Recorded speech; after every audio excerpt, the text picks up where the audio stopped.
In reading the article Values in Social Justice and Counseling by Hugh C. Crethar and Carrie L. Winteroud, one particular quote stuck out to me.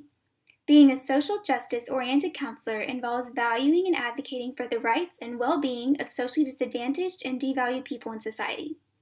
Associated with social justice are the abilities to value change and value others. One of the universally accepted values that relates to social justice is do unto others as you would have them do unto you. Also known as the Golden Rule, this value comes from Matthew 7:12, in which Jesus instructs us to treat others the way we would like to be treated. As a counselor, I would tweak this a bit. Assuming that my clients have the same values, context, and standards of care as I do displays cultural incompetence. I will inevitably make mistakes if I try to care for each of my clients the way I would like to be cared for. With this in mind, I would change my golden rule of counseling to say, with respect for each individual client's needs, I will care for them the way they want their counselor to care for them. Abiding by this acknowledges that my clients have varying needs and allows me the freedom to collaborate and co-create goals that will best serve each client. Advocating for the marginalized and oppressed, James 1:27 offers an excellent example of the correlation that ought to exist between Christianity and social justice.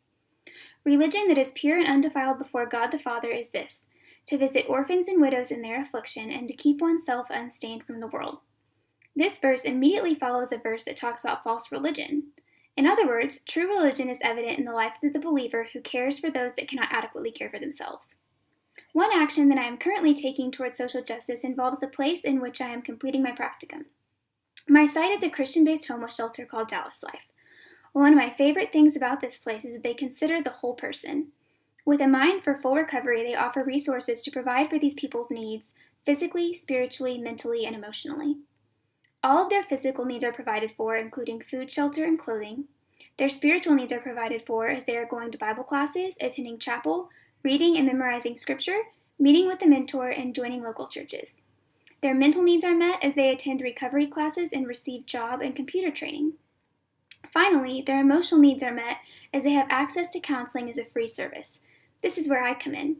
Along with more than 20 other counselors, I have the opportunity to meet with several of my own clients on a weekly basis and provide counseling to them free of charge as they adjust to life and try to get a fresh start. It is a blessing to get to counsel the homeless population, the one society often writes off and disregards. In this way, I am doing my best to be a social justice-oriented counselor. Thank you.